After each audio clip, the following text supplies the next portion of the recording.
Hello everyone, आज की इस वीडियो के अंदर हम जानने वाले हैं शॉपी के अंदर आप अपना प्रॉफिट एंड लॉस कैसे कैलकुलेट करोगे। बहुत ज़्यादा वास्ट टॉपिक है, बहुत ज़रूरी टॉपिक है, क्योंकि अगर आप सेल कर रहे हो तो आपको पता होना चाहिए कि बेसिकली आपके पास प्रॉफिट हो रहा है या लॉस हो रहा है या कितने आपके ऑर्डर्स गए। एक तरीके से आपको रिपोर्ट्स को हम पढ़ना बताएंगे। इसके अंदर हमने काफ़ी सारे वीडियोस बनाए अलग अलग चैनल के, अगर आप देख पाओगे कि फ्लिपकार्ट पे, अमेजोन पे, ये शॉपी या मीशो पे है ना। तो शॉपी की अभी ये वीडियो जितना हो सके सारे सेलर्स के साथ शेयर करो, ताकि उनको आगे तक पता रहे कि आगे भी हम कैसे अपना प्रॉफिट एंड लॉस कैलकुलेट कर सकते हैं। ठीक है, तो इसके लिए आपको एक रिपोर्ट डाउनलोड करना पड़ेगी। अब रिपोर्ट डाउनलोड करने के लिए माय रिपोर्ट सेक्शन में नहीं जाना, यहाँ पर आप यहाँ पर जाओगे अपने माय ऑर्डर्स में। ठीक है, ध्यान रखिएगा, हम कुछ अलग अलग रिपोर्ट्स के बारे में हम आगे बताएंगे। रिपोर्ट्स यहाँ से डाउनलोड होते हैं। अब ये रिपोर्ट कैसी रिपोर्ट है, ये है एक एक्सेल फाइल। ठीक है ना। तो यहाँ पर आपको कौन से ऑर्डर्स को देखना है। अब एग्जांपल के तौर पे मान लीजिए कि अभी चल रहा है मार्च, तो मैं जनवरी फरवरी मार्च का तो देखूंगा नहीं, मैं देखूंगा उससे पहले मंथ का, क्योंकि मेरे को एक पहले सर्टेन पूरे पीरियड का चाहिए है कि मैंने उस महीने में क्या आप कमाया। अभी जो चल रहा है मेरे को उससे कोई अभी खास लेना देना नहीं है। तो आप कंप्लीट में जाओगे, आपको पता है कि शॉपी में जो कंप्लीट ऑर्डर हो जाते हैं वो या ना तो रिटर्न होते हैं, वो कोई भी रिटर्न नहीं आने वाला, उसका पेमेंट आपको सेटल्ड हो चुका है, वो आपके पास आ चुका है आपके बैंक अकाउंट में या तो आपके माई वॉलेट में। ठीक है ना। तो आप यहाँ पे जाओगे, ठीक है, और यहाँ पे जाने के बाद यहाँ पे आप एक रिपोर्ट डाउनलोड करने के लिए एक पीरियड चूज करोगे। ठीक है, यहाँ पर आपको दिख रहा होगा ऑर्डर, ये मैं आपको थोड़ा सा हाईलाइट कर दे रहा हूँ, ऑर्डर क्रिएट डेट। तो हम यहाँ पे 1 फरवरी से लेकर 28 फरवरी तक का क्लिक करते हैं और एक्सपोर्ट पे क्लिक कर देंगे। ठीक है, एक्सपोर्ट पे क्लिक करने के बाद यहाँ पे जो 3 लाइंस दिख रही है ना आपको, यहाँ पर आपकी एक रिपोर्ट डाउनलोड होने चालू हो जाएगी। यहाँ पर क्या होगा, काफी टाइम तक वो सर्कमस्टेंसेस में लोडिंग लेगी, क्योंकि वो रिपोर्ट पूरा का पूरा क्रिएट करके आपको यहाँ पे देंगे। तो हो सकता है कि आधा 1 घंटा लग जाए, पर आप बाद में आओगे तो आपको यहाँ पर आपको एक डाउनलोड करने का ऑप्शन देखने को मिल जाएगा, जो कि जिप में दिखा रहा है आपको। ठीक है ना। अब हमने ये फाइल को डाउनलोड करके ओपन करके रखा हुआ है आपके लिए। तो ये किस तरीके की फाइल देखने को मिलेगी वो हम आपको दिखाते हैं। तो इस तरीके की हमको ये फाइल देखने को मिल जाएगी। ठीक है, अब इसके अंदर काफी सारी चीजें देखने को मिल रही हैं हमको। यहाँ से हम इस रिपोर्ट से पिछले ईयर में या पिछले जो हमारा पूरा मंथ गया है, उस मंथ में हमने क्या चीज कितनी बेची है, कैसे बेची है, क्या कितने सबसे ज्यादा प्रॉफिट हुआ है, ये पूरा कैलकुलेट कर सकते हैं। पर अभी हम आपको यहाँ पे बेसिकली सिंपल सी कुछ चीजें बताएंगे कि हम प्रॉफिट एंड लॉस कैसे कैलकुलेट करें। तो आप ये समझो ना कि यार, अब पहले तो ये पता चल जाए ना कि यार हमारे को प्रॉफिट हुआ भी है नहीं हुआ पूरे महीने में, क्योंकि यहाँ पर आपको माइंडसेट ऑनलाइन में ऐसा रखना पड़ता है कि आपने पूरे महीने में जो माल बेचा उससे ज्यादा आपको प्रॉफिट हो रहा है या नहीं हो रहा। इनकेस आप पर्टिकुलर प्रोडक्ट्स पे जाओगे तो वो भी अपन जाके देख सकते हैं। तो इसके लिए हम इसी फाइल में से एक नई फाइल बनाएंगे। ठीक है, और यहाँ पे हम कुछ चीजों को लेते हुए चलेंगे। तो हमको यहाँ पर देखिए, यहाँ पर आपको प्रोडक्ट का नाम दिया हुआ है और यहाँ पे आपको प्रोडक्ट का एसक्यू दिया हुआ है रेफरेंस के लिए। अब देखिए दो चीजें हैं, अगर आपको एसक्यू से पता हो कि उसका परचेस प्राइस क्या है तो मच बेटर है। अदरवाइज नहीं पता और आपको नाम से पता है तो आप नाम ले सकते हो। समझ रहे हो आप बात को। जैसे एग्जांपल के तौर पे मान लीजिए कि ये एक वॉच है। ठीक है, अब इसका वॉच मैंने लग दिया PA 300। तो मतलब मुझे पता है कि ये PA की वॉच है और 300 रुपए की एग्जाम्पल। मगर मेरे को नहीं पता कि इस सिर्फ एसक्यू से नहीं समझ में आ रहा, तो मेरे पास पूरा नाम होगा कि ब्राउन वॉच ये वो फलाना ठिकाना पूरा लिखा होगा, तो मुझे समझ में आ जाएगा कि हाँ ये इसकी मेरी परचेस प्राइस क्या है। आपको इन दोनों चीजों में पी या क्यू में से वो चीज लेना है। मैं अभी एग्जांपल के तौर पे मान लीजिए क्यू ले लेता हूँ। ठीक है, क्योंकि मुझे पता है कि क्यू वाली कैटेगरी के अंदर जो चीजें आ रही हैं वो मेरे कहाँ पे कितने रुपए की परचेस प्राइस है। तो मैंने पहला उसका लिए एसक्यू ले लिया। ठीक है, फिर दूसरी चीज अगर हम बात करें, यहाँ पर उसका ओरिजिनल प्राइस दिया हुआ है, डीलर प्राइस दिया हुआ है, ये हमको नहीं लेना। क्यों नहीं लेना मैं आपको बता देता हूँ। उसके बाद आप चाहो तो दूसरी एक चीज ले सकते हो, वो ले सकते हो क्वांटिटी। अब यहाँ पर अगर आप क्वांटिटी पे क्लिक करोगे मैक्सिमम क्वांटिटीज एक मिलेंगी देखने को, पर यहाँ पर कहीं पे ना कहीं पे आपकी क्वांटिटी दो हो सकती है। वो मैं अभी आपको बताऊंगा क्यों हम क्वांटिटी ले रहे हैं क्वांटिटी। ठीक है, और क्वांटिटी के बाद आपको तीसरी जो चीज लेनी है वो सिंपली आपको लेना है आपका एडजस्टमेंट अमाउंट। देखिए अब यहाँ पर टोटल अमाउंट मिल रहा है आपको देखने के लिए, इसी तरीके का यहाँ पर आपको एक ग्रैंड टोटल मिल जाएगा। और यहाँ पर आ रहा है आपको, देखिए इस वाले कॉलम में इस चीज को मैं थोड़ा सा हाईलाइट कर देता हूँ आपके लिए। Item net amount, item net amount वो अमाउंट है यहाँ पर जो कि आपको उनने दिया है। ठीक है, एग्जांपल के तौर पे जो आपके करेंट अकाउंट के अंदर पैसा आया है वो अमाउंट यहाँ पर आपको मिल रहेगा। इस चीज को आप अगर समझ गए हो तो मैं इसको यहाँ पर क्या कर रहा हूँ, इसमें एक फिल्टर लगा रहा हूँ। यहाँ पर देखिए सिर्फ नंबर्स में कन्वर्ट कर रहा हूँ, ये पूरे के पूरे जो है डिजिटल में कन्वर्ट थे। अब हमको करना क्या है मैं आपको बताता हूँ। ये मेरे पूरे फरवरी का डाटा है। एग्जाम्पल के तौर पे मैं आपके लिए एक और ऊपर कॉलम से पूरा लिख देता हूँ थोड़ा सा बड़ा करके, फेब 2021 और डाटा, ठीक है। अब आप एग्जाम्पल के तौर पे मान लीजिए कि ये मेरा पूरा का पूरा डाटा है, जिसको मैंने थोड़ा सा बड़ा कर देता हूँ, ठीक है। यहाँ पर हमारे सामने क्या हो रहा है मैं बताता हूँ। हमने निकाला कि कितने माल हमारा बिका, कौन कौन सा माल बिका, उसका नाम यहाँ पर है, कितनी क्वांटिटी में बिका वो, और उसके अगेंस्ट में हमको कितना पैसा मिला, राइट। अब ये अगेंस्ट में हमको जो पैसा मिला है ना, यहाँ पर हमको वो चीज नहीं देखना, क्योंकि यहाँ पर हमारे पास क्वांटिटी भी आ गई और उसके अगेंस्ट में हमारे पास पैसा भी आ गया, क्लियर है। पर हमको कैसे पता चलेगा कि हमारा लागत कितने रुपए की लगी, ठीक है। तो यहाँ पर हम यहाँ पर अपना एक नया कॉलम बनाएंगे, या आप इस कॉलम को इधर करके भी अपना एक कॉलम बना सकते हो। मैं आपको बताता हूँ कैसे आपका बनेगा कॉलम। यहाँ पे हम बनाएंगे PRODUCT product PP, product PP मतलब प्रोडक्ट की परचेस प्राइस। अब यहाँ पर आपके पास सारे प्रोडक्ट्स का नाम लिखा हुआ है। मैं इस वीडियो को थोड़ा सा जल्दी करने के लिए मैं आपके लिए थोड़ा सा अलग तरीके से वीडियो को बनाऊंगा, ठीक है, और मैं आपको बताऊंगा कि आपको कैसे बनाना है। हम यहाँ पर एक सरप्राइज एक एस्टिमेट वैल्यू लेके चलेंगे, ठीक है। जैसे कि कोई मान लेते हैं कि ये चीज जो है 500 रुपए की है, अभी मेरे पास 4000 एंट्रीज हैं, तो मैं 500 रुपए की चीज को कितना याद रखूंगा कि कौन कौन सी कितनी है। पर मैं अगर टाइम लेके दूंगा तो मेरे साथ हो सकता है। मैं बता रहा हूँ आप कैसे करोगे, ठीक है। आपको यहाँ पर आना है अपने इस वाली लाइन में, जहां पर आपने सबसे ऊपर टॉप पे लिखा होगा, आप फिल्टर चूज करोगे और फिल्टर पे फिल्टर लगा दोगे, ठीक है। जब आप यहाँ पे ऐसे चूज करके इधर पे आप फिल्टर लगाओगे, ठीक है, तो आपके सामने फिल्टर का ऑप्शन मिल जाएगा आपको। यहाँ पे आपको फिल्टर का ऑप्शन मिल गया। अब यहाँ पर आपके पास सारे प्रोडक्ट्स के नाम आ गए। अब अगर मैं देखूं तो ये सारे प्रोडक्ट्स के नाम भी ना मिला के मुश्किल से 40-50 से ज्यादा नहीं है, ठीक है। तो हमको करना क्या है, सबको अनटिक करके एक एक करके टिक करना है। एग्जाम्पल के तौर पे ये मैंने टिक करा, ठीक है। अब ये मेरी एक यूएसबी केबल है जो कि इतने रुपए की है, तो मेरे को पता है कि कितने की है। मैं मान लो 70 रुपए की है, मैं 70 रुपए लिख दूंगा। एग्जाम्पल के तौर पे मान लेते हैं कि कुछ प्रोडक्ट्स हैं जो मेरे ज्यादा जाते हैं, 14 के गीगाबाइट, तो इसके मेरे पास कितने सारे आ गए आप देख पा रहे हो, राइट। किसी का मेरे को 12 रुपए भी रिसीव हुआ है, किसी को मेरे को इतना भी रिसीव हुआ है। अब ये मेरी खरीद मान लो एग्जाम्पल के 20 रुपए की, तो मैं सबके सब 20 रुपए में जितने भी आएंगे मैं वहां तक एक ड्रैग ड्रॉप कर लूंगा। जान के रखिए कि ये फाइल जो मेरी बन रही है वो टोटली सिर्फ एक्सेल से ही बन सकती है ना। चाहे तो आप गूगल एक्सेल पे काम करो, चाहे तो आप अपने माइक्रोसॉफ्ट एक्सेल पे काम करो। आपने देखो यहाँ पर ले लिया इसका एक पर्सन का अमाउंट, एक प्रोडक्ट का अमाउंट।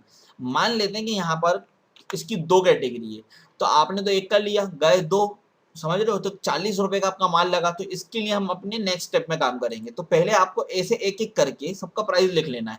जो एसक्यूज हैं आप ऐसे करके पूरा का पूरा प्रोडक्ट का आइटम लिख लोगे। मैं अप्रोक्स मान के चलता हूँ, देखिए मैं प्रॉफिट दिखाना चाह रहा हूँ आपको बेसिकली। तो ये कैसे दिखेगा तो मैं आपको थोड़ा सा उसके बारे में बताता हूँ। जैसे एग्जांपल के तौर पे यहाँ पर अगर आप देख पा रहे होगे तो मेरा सबमिशन आ गया इसका 2,40,000 है ना, और 400 एंट्रीज है। अगर मैं इन सारे प्रोडक्ट्स को ऑन एवरेज 50 रुपए में बांट देता हूँ अभी के लिए, आपके लिए, ठीक है,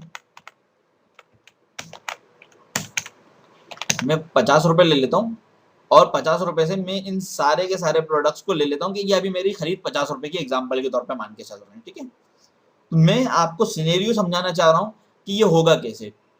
आपने अभी तक क्या करा वो आप थोड़ा सा समझिए। आपने सबका सिर्फ नाम लिया, उसकी क्वांटिटी ली कि वो कितनी कितनी क्वांटिटी में बिका है। तीसरी चीज ली कि आपको शॉपी ने कितना पैसा दिया है। अगर आपको नहीं अभी उसको याद आया समझ में, तो आप वापस अपनी शीट में जा सकते हो और एएस वाले कॉलम में देखोगे, ये आपको दिख जाएगा। कॉलम चेंज नहीं होगा, नेट अमाउंट ठीक के नाम से होगा, आइटम नेट अमाउंट, ठीक है ना। तो आपने एग्जांपल के तौर पे ये ले लिया, मैंने 2 लाख रुपए का सामान, 50 रुपए से पर प्रोडक्ट का अमाउंट लिया। अब कुछ प्रोडक्ट मेरे 20 रुपए के भी हैं, कुछ प्रोडक्ट मेरे 100 रुपए के भी हैं, ऐसे अलग अलग तरीके के प्रोडक्ट्स हैं। पर अब हमको तीसरे कॉलम में क्या करना है, देखो मैंने आपको जैसे बताया था, मैं अभी भी वही करता हूँ, दो दो दो मैंने कुछ कुछ कैटेगरीज में लिख दिया कि हमारे ये किसी ने पैक ऑफ 2 मंगवाया, ठीक है ना। अब हमको हमारे को एक आइटम ने हमने प्राइस डाला यहाँ पे पीपी में, परचेस प्राइस। अभी मैं आगे एक और लिख देता हूँ कॉलम में 1, ठीक है। तो यहाँ पर हो गया एक का अमाउंट। अब मेरे को दो का अमाउंट एक एक करके नहीं लिखना, यहाँ पर बहुत ज्यादा टाइम लग जाएगा। तो आपको लगाना है यहाँ पे एक फॉर्मूला, मैं फॉर्मूला आपको सीधे बता रहा हूँ, इजिकल्स टू, ठीक है, आपको फिर क्या करना है, आपने आपके माउस ये जो है ना ऐसा प्लस का निशान बन जाएगा, आपको आपका अमाउंट लेना है, मल्टीप्लाई का साइन लगाना है, फिर से आपका प्लस ही रहेगा। आपको क्या करना है, आप कर क्या रहे हो मैं आपको बताऊं, आप कॉलम को सिलेक्ट कर रहे हो, ठीक है। आपने जैसे ही कॉलम को सिलेक्ट करा तो कॉलम का नाम आ गया। आप देखिए ऊपर से ये बी है, बी का 3, B3 और D3 दोनों आ गए। आपको सिर्फ इंटर मारना है, आपने इंटर मारा, ये आ गया 50। आपको कुछ नहीं करना, ये जो प्लस आता है बारीक वाला इसको आपको लेके नीचे चलना। तो आप देखोगे जहां पे 2 था ना, ये 2 से 50 को मल्टीप्लाई करके 100 हो गया। आपको सेम इसी तरीके से आपको ये पूरी लाइन को नीचे लेके जाना है। अभी हम पहले स्टेप पे काम कर रहे हैं, ठीक है। पहला स्टेप हमारा ये है कि हमको बेसिकली जानना है कि हमने उस महीने प्रॉफिट करा है या लॉस करा है, ठीक है। हम इस चीज को जानते हुए चल रहे हैं, ठीक।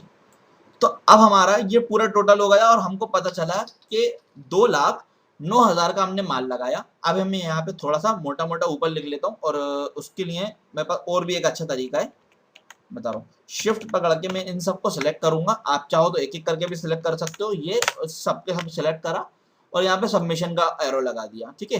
तो सबमिशन का एरो लगाने से हुआ क्या, मेरे पास एक टोटल अमाउंट निकल के आ गया। अब आप देखो, ये मैंने एक टोटल करा और सबमिशन लगा दिया। आपको ये समझ में आ रहा है, ठीक है। अब मैं यहाँ पर एक थोड़ा सा अलग कॉलम ले रहा हूँ ताकि मैं आपको वो चीज आप आराम से समझा सकूँ। तो एग्जाम्पल के तौर पे ये अमाउंट का मैंने बिजनेस करा था इतने रुपए का, ठीक है। आप मेरे को लिखना पड़ेगा 28747 नहीं 247,454, ठीक है। इतने का मेरे को अमाउंट रिसीव हुआ और मेरी लागत कितनी थी वो मैंने लिखी माइनस का साइन लगा के, क्योंकि वो मुझे माइनस करना है 2,11,050, ठीक है। तो इतने रुपए का अब यहाँ पे मैं इसके आगे लिखता हूँ, ये मेरा रिसीव अमाउंट है, RECAMOUNT amount, receive amount.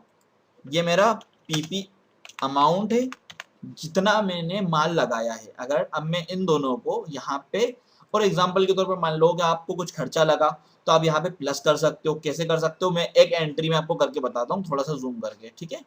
Example के तौर पे ये हमारा परसेंट आखिरी वाला आ गया था, हमने फिर इक्वल्स टू का साइन लगाया, कॉलम चूज करा, कॉलम आया। हम अब हमको मल्टीप्लाई नहीं करना। एग्जाम्पल के तौर पे हम अभी कर क्या रहे हैं, पहले आप वो समझो। हमारे को ये तो पता चल रहा है कि हमारा परचेज प्रोडक्ट था कितने का। एग्जाम्पल के ये वॉच मेरी 50 रुपए की खरीद में आती है, ठीक है। तो अब 50 रुपए की ये वॉच के अंदर मैंने पैकिंग में मान लो 5 रुपए लगा दिए, तो प्लस 5 लगा दूंगा, तो ऐसे करके ये 55 रुपीज पहुंच जाएगा। तो आप ऊपर लिख सकते हो, जहां पे हेडिंग हम लोग लिख रहे थे ना, वहां पे आप लिख सकते हो PP प्लस शिपिंग।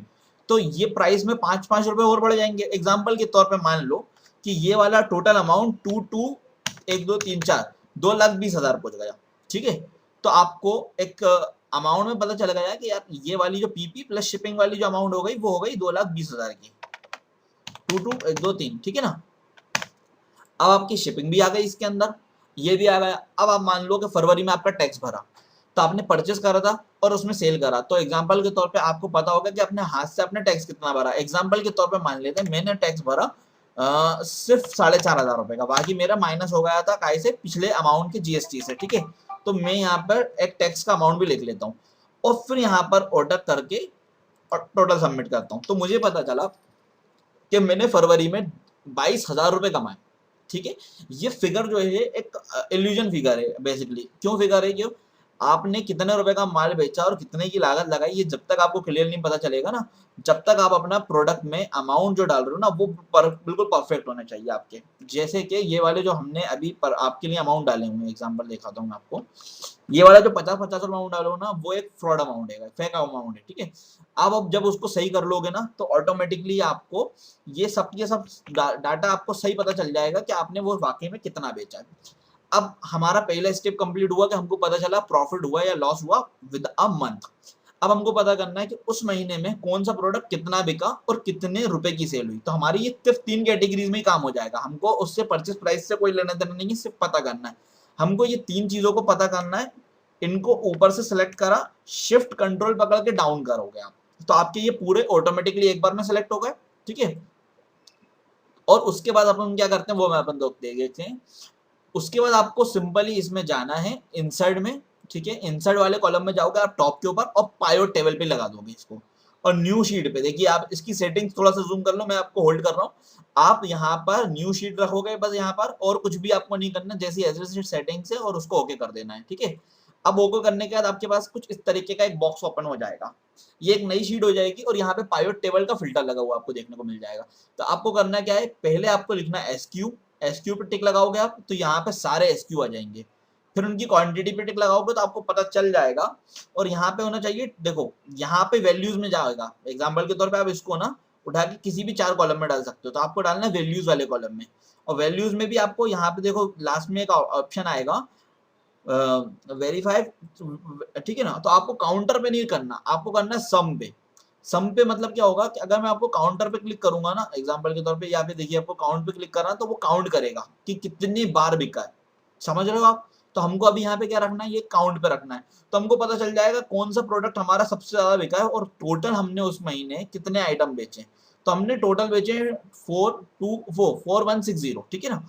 इसमें से हमने हाईएस्ट कौन सा आइटम बेचा है वो हमको पता चल जाएगा, और तीसरा है हमारे को अमाउंट, तो हमने यहाँ पर ही अमाउंट लिख दिया और अमाउंट को ले लिया सम पे।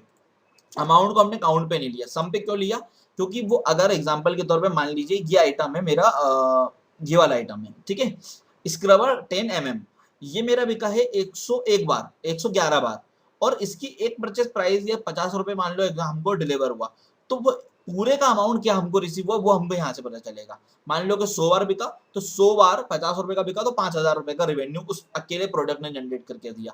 अब यहाँ पे आप क्या काम कर सकते हो, देखो ये तो आपका दूसरा तरीका है कि हम क्या बता रहे हैं कि आपको महीने का तक प्रॉफिट एंड लॉस कैलकुलेट हो गया। अब यहाँ पर हमको ये पता करना है कि यार हमारा कौन सा प्रोडक्ट ज्यादा बेका और किसमें सबसे ज्यादा मार्जिन है। एग्जाम्पल के तौर पे ले लो कि हमारे को 20 रुपए का खरीद मिलती है, तो 20 रुपए के हिसाब से मैं इक्वल्स टू साइन लगाता हूँ और एक मोटा मोटा बता रहा हूँ, आप सब पे ऐसे करके इंप्लीमेंट कर सकते हो, 20 मल्टीप्लाई 111, तो हमको ये पड़ा 2200 रुपए का, हमने बेचा इसको 5400 का, तो बीच का जो हमने प्रॉफिट कमाया वो इस प्रोडक्ट से इतना कमाया। ऐसे करके आप एक एक प्रोडक्ट भी देख सकते हो। इसका बेनिफिट क्या होगा, आपने प्रॉफिट एंड लॉस देख लिया, आपने ये देख लिया कि आपका पर प्रोडक्ट कौन सा ज्यादा कमा रहा है कौन सा कम कमा रहा है, तो इससे आप आगे जाके एक्शन ये ले सकते हो कि एग्जाम्पल के तौर पे 20 रुपए का ही मैं एक स्क्रबर 10 mm खरीद रहा हूँ, एक 20 रुपए में ही मैं एक वॉच का ग्लास खरीद रहा हूँ, ठीक है, जो कांच ऊपर लगाते हैं, और दोनों में से एक प्रोडक्ट मेरे को 3000 महीना कमा के दे रहा है और दूसरा प्रोडक्ट मेरे को सिर्फ 300 रुपए कमा के दे रहा है, तो मैं अपना ध्यान या मैं अपने लिए प्रोडक्ट्स को वो सिलेक्ट करूं जो मेरे को ज्यादा से ज्यादा बेनिफिट्स कम से कम टाइम में दे, जिसकी ज्यादा सेल हो, जिसकी खपत ज्यादा हो, वो मेरे को यहाँ से पता चल जाएगा। उम्मीद करता हूँ ये वीडियो समझ में आया होगा कि शॉपी का प्रॉफिट एंड लॉस कैसे कैलकुलेट कर रहे हैं पर प्रोडक्ट या मंथली वाइज। मिलते हैं नेक्स्ट वीडियो में, बहुत लंबी हो सकता है ये वीडियो हो गई हो, पर वाकई में ये चीज ऐसी है जो कि आपको सीखना बहुत जरूरी है। और किसी भी तरीके का डाउट हो तो आप मुझे व्हाट्सएप करो या इंस्टाग्राम के ऊपर करो या डोनेट करो, ताकि अपन ऐसी वीडियोस ऐसी कम्युनिटी के साथ और ज्यादा कर सके। Thank you so much.